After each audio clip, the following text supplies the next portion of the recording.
The air in Lakelaw was thick with the scent of expensive truffle oil and the suffocating perfume of New York's elite. From his vantage point at the most coveted corner table, Adrian Vale looked like the king of the world he had spent 2 years conquering.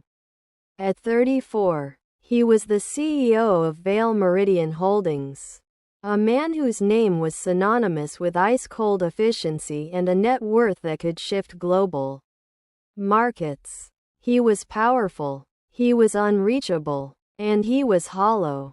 Across from him, a business associate was droning on about a merger in Tokyo.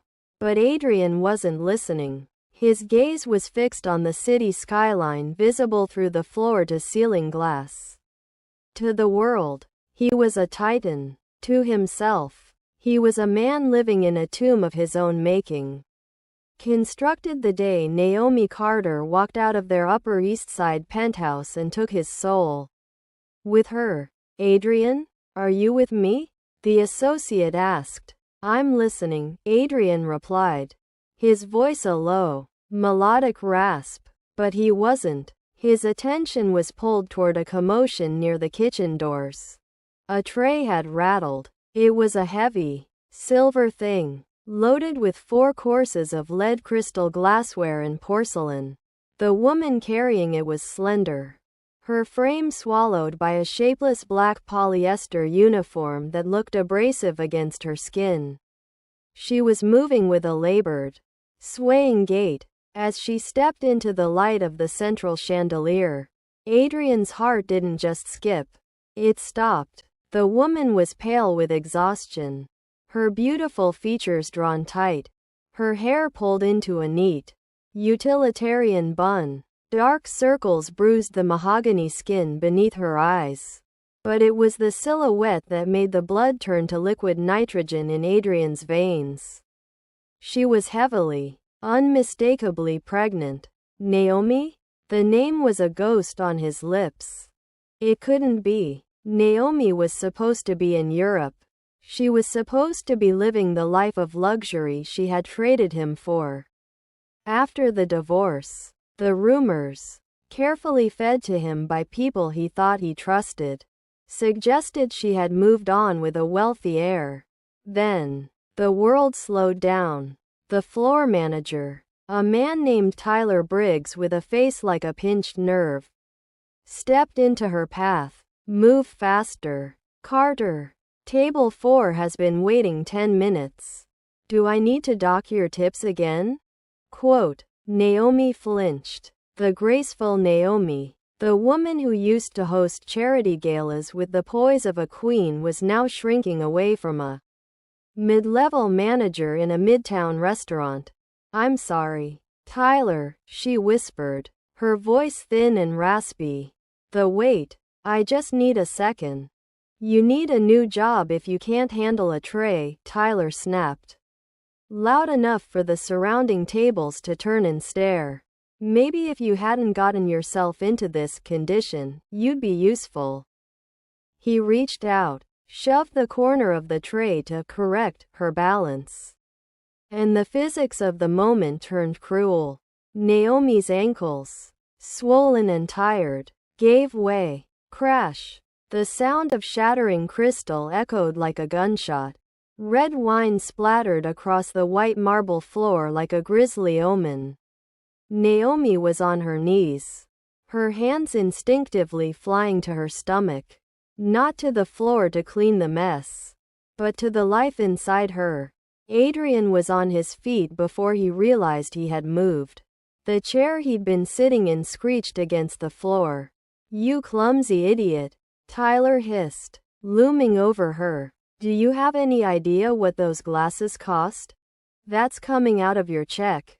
Actually, don't bother coming in tomorrow. You're done. Please," Naomi sobbed, the sound breaking the last of Adrian's composure.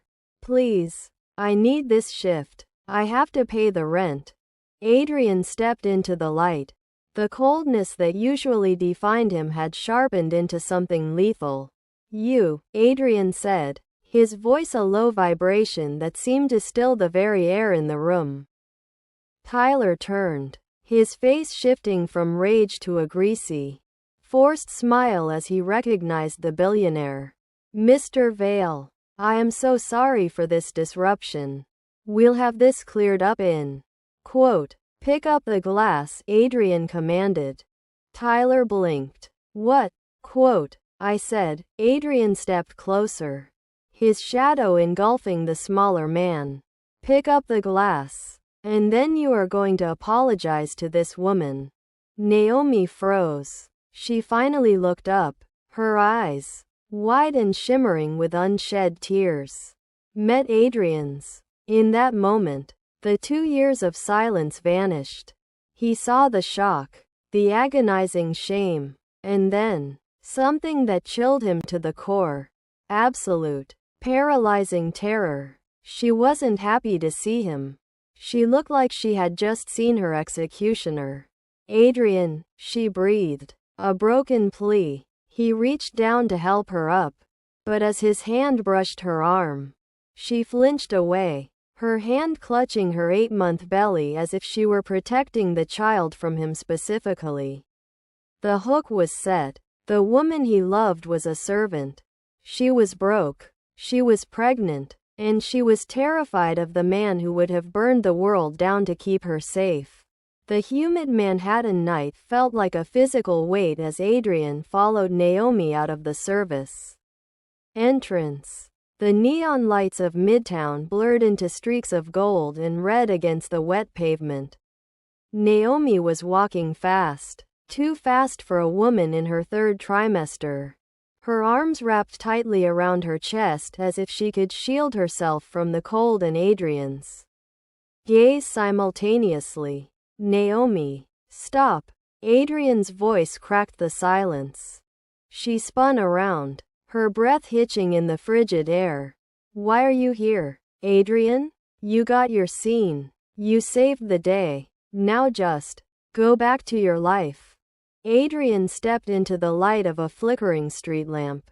The expensive wool of his overcoat looked like a mockery compared to her thin, pilled cardigan. My life? You think I have a life? I've spent 2 years wondering which part of our marriage was a lie. And now I find you like this?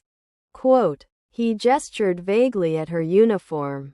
Then his eyes dropped to her stomach. The question he'd been terrified to ask finally forced its way out. How far along are you?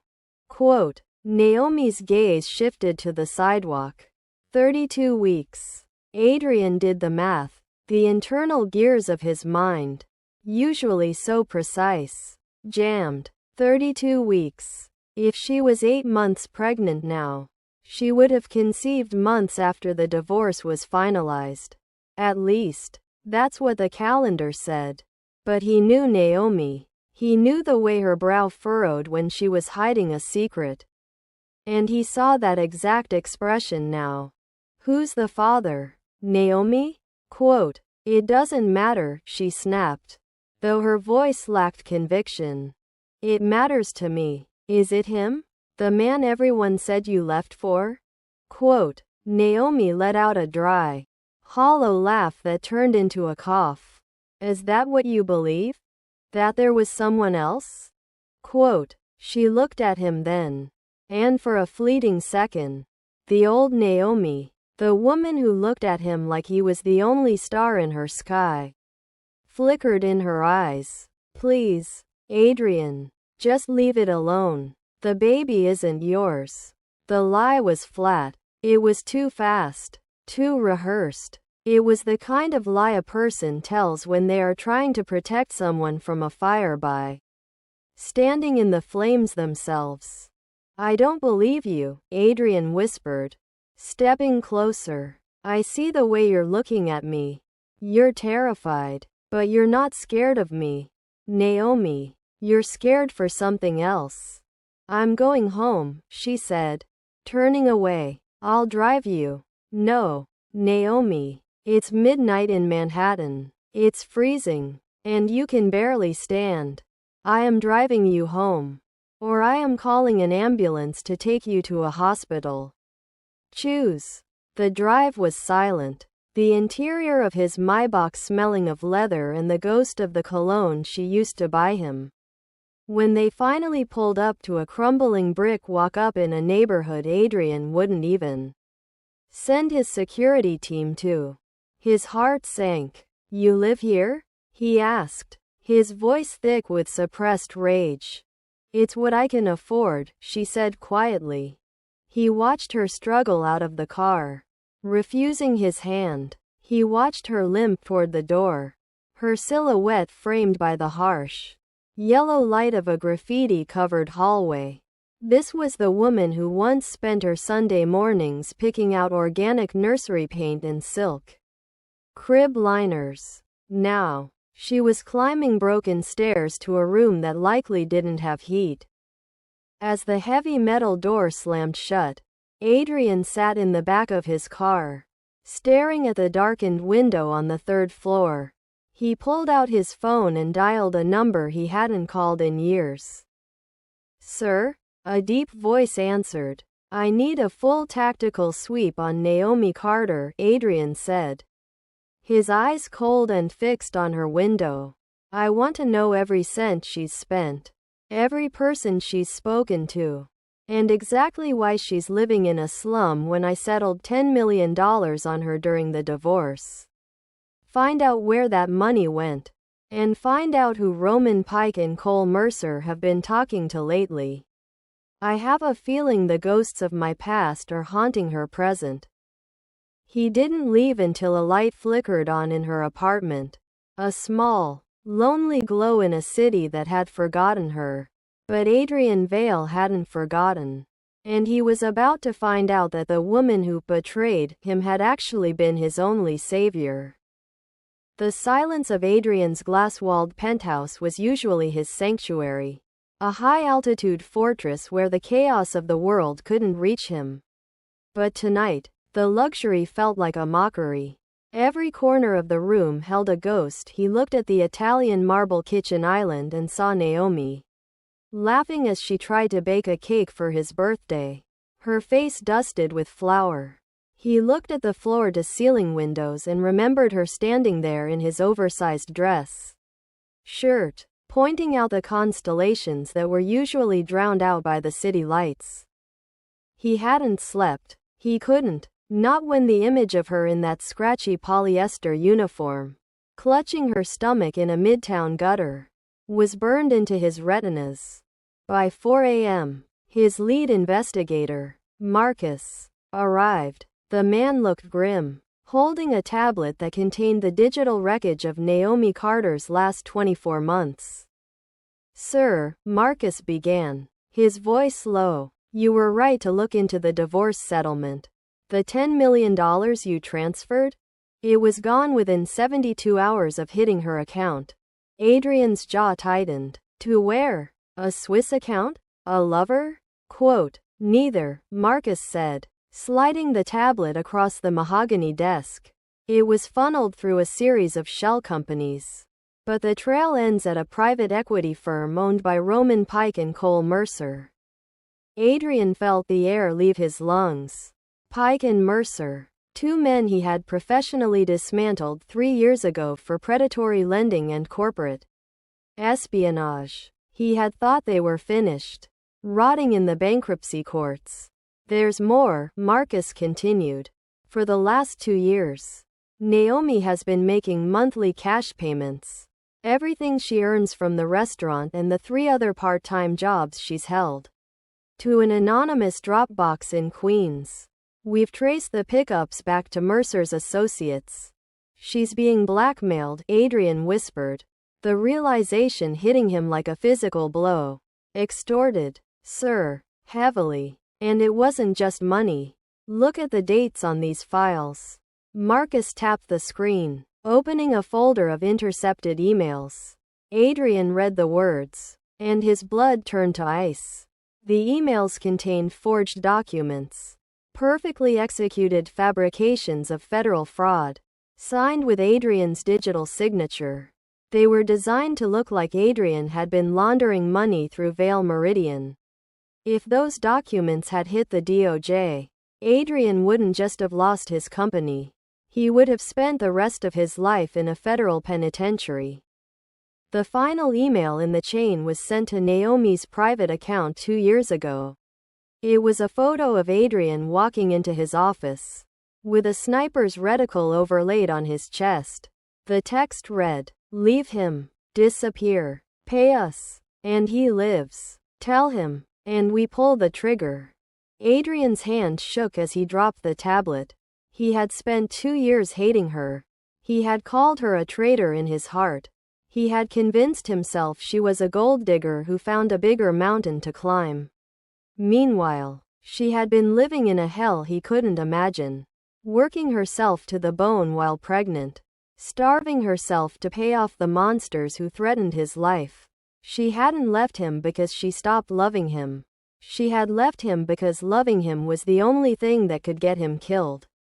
"Where is she now?" Adrian asked, his voice cracking with a raw, agonizing regret. "She's at her second job, sir. A commercial laundry facility in Brooklyn.